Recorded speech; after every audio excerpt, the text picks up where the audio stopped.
Olá, bom dia. O Ministério da Saúde faz hoje uma audiência pública sobre vacinação de crianças entre 5 e 11 anos contra a Covid-19. O governo federal envia médicos para atender população atingida pelas fortes chuvas na Bahia. Temporada de cruzeiros está suspensa até 21 de janeiro. O Brasil em Dia desta terça-feira, 4 de janeiro de 2022, já está no ar.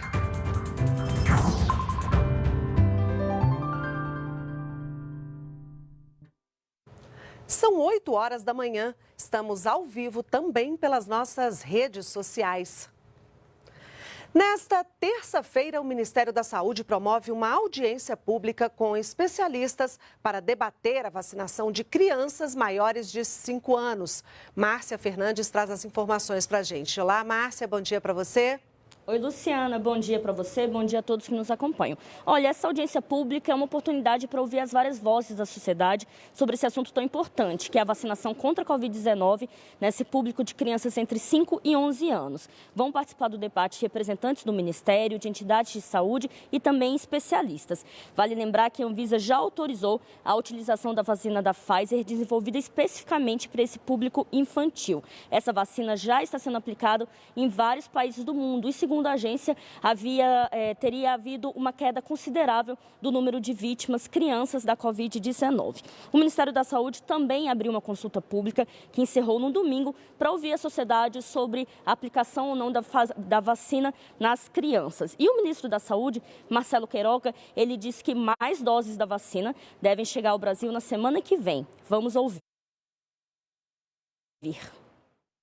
O Ministério da Saúde tem um contrato com a Pfizer para fornecimento de vacinas para todas as faixas etárias que são incluídas no Plano Nacional de Operacionalização da Vacina contra a Covid-19. E nós temos uma expectativa de, a partir do dia 10 de janeiro, da semana do dia 10 de janeiro, começar a receber essas vacinas da Pfizer. Naturalmente precisa ser avaliado pela Anvisa e pelo Instituto Nacional de Controle de Qualidade em Saúde, para que possam ser dispensadas para os estados e os municípios. Nenhuma criança cujos pais quiserem vaciná-las ficarão sem vacinas. A Casa Civil suspendeu até o dia 21 de janeiro as atividades de cruzeiros na costa brasileira. Após recomendações feitas pela Anvisa, a Associação Brasileira de Navios de Cruzeiros tinha decidido suspender voluntariamente a partir desta segunda as operações nos portos brasileiros. A decisão, segundo a Casa Civil, tem caráter preventivo e foi tomada após a incidência de 829 casos de coronavírus em passageiros e tripulantes nos navios operantes desde o início da temporada, no dia 1º de novembro de 2021. Técnicos e representantes da Casa Civil, além dos Ministérios da Saúde, Justiça e Segurança Pública, Infraestrutura, Turismo e da Anvisa, seguem avaliando, junto aos municípios, estados e empresas, a evolução do cenário epidemiológico envolvendo a variante Ômicron para a resolução de novas medidas. O presidente Jair Bolsonaro permanece internado em São Paulo. Nós vamos até lá, agora ao vivo, falar com o repórter Dimas Soldi. Dimas, bom dia para você. Bom dia, Luciana. Bom dia para você, bom dia para todo mundo. O presidente Jair Bolsonaro continua internado aqui no Hospital Vila Nova Star, que fica na zona sul aqui da capital paulista. Ele passou mal no último domingo com dores abdominais e apresenta um quadro de obstrução do intestino. De acordo com o último boletim médico divulgado ontem à noite, o presidente apresentou melhora clínica com o uso da sonda nasogástrica, evoluindo sem febre e sem dor. A nota diz ainda que o presidente fez uma curta caminhada ontem pelo corredor do hospital e permanece em tratamento.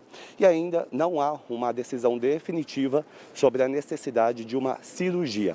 Lembrando que o presidente Jair Bolsonaro esteve internado neste mesmo hospital no ano passado com o mesmo problema e, na ocasião, a cirurgia foi descartada. Luciana.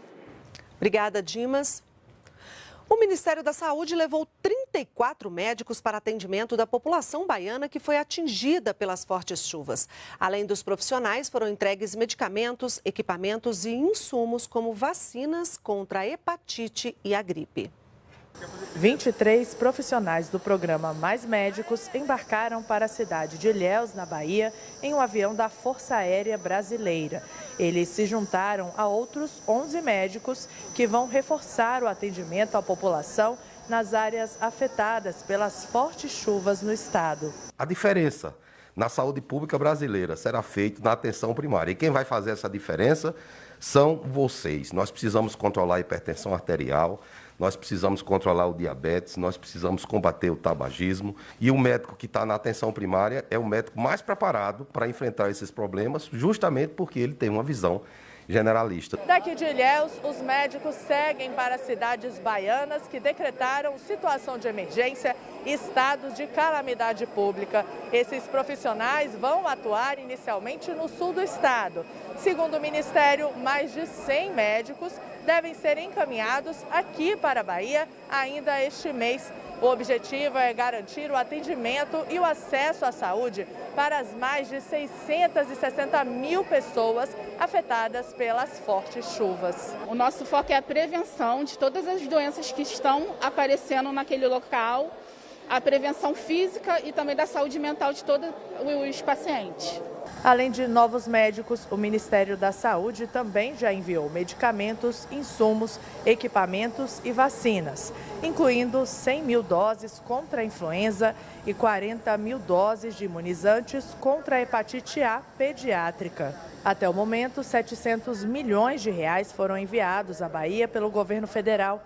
O dinheiro foi destinado através de uma medida provisória editada pelo presidente Jair Bolsonaro. A medida vai contemplar também outras regiões afetadas por enchentes, como o estado de Minas Gerais. Esse é o momento de todos estarmos juntos, trabalhando por aqueles que mais precisam. É isso que nós estamos fazendo, em parceria com o governo do estado, com os gestores municipais, com a ajuda de todos os voluntários que têm feito uma grande diferença nesse momento. E o ministro do Desenvolvimento Regional, Rogério Marinho, sobrevoou as áreas devastadas pelas chuvas em Minas Gerais. Além do sobrevoo, houve reunião com gestores municipais em Almenara e Salinas para avaliar a situação de algumas cidades. A prioridade é reconstruir a infraestrutura local com recuperação de pontes, estradas e residências. Até agora, o governo já disponibilizou 47 milhões de reais para as ações de resposta aos desastres naturais no estado. E o Brasil acumulou no ano passado saldo positivo nas trocas comerciais com o exterior. Quem comenta é Ricardo Caldas. O nosso tema de hoje é a balança comercial brasileira de 2021. E para tratar de um assunto tão importante, nós elaboramos uma arte com apoio da nossa equipe de produção para mostrar para você, telespectador, o que aconteceu em 2021. As nossas exportações chegaram, no ano passado, a mais de 280 bilhões de dólares, o que é um recorde, e representa um crescimento de 34% em relação ao mesmo período de 2020, o que também é outro recorde, esse crescimento.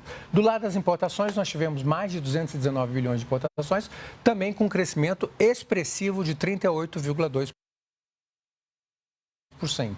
O resultado dessa combinação de exportações e importações foi um saldo de 61 bilhões de dólares, um aumento de 21% em relação ao mesmo período do ano passado. Como é que foi possível chegar a esse resultado? Graças ao papel desempenhado por alguns produtos, como, por exemplo, aço semi-acabado, máquinas, equipamentos, mas, em particular, eu gostaria de mencionar o setor extrativo, que teve um crescimento de 62,4%, atingindo quase 80 bilhões de dólares em exportações. E aí, nesse caso, destaca-se o minério de ferro e o petróleo, que é cada vez mais importante nas exportações brasileiras.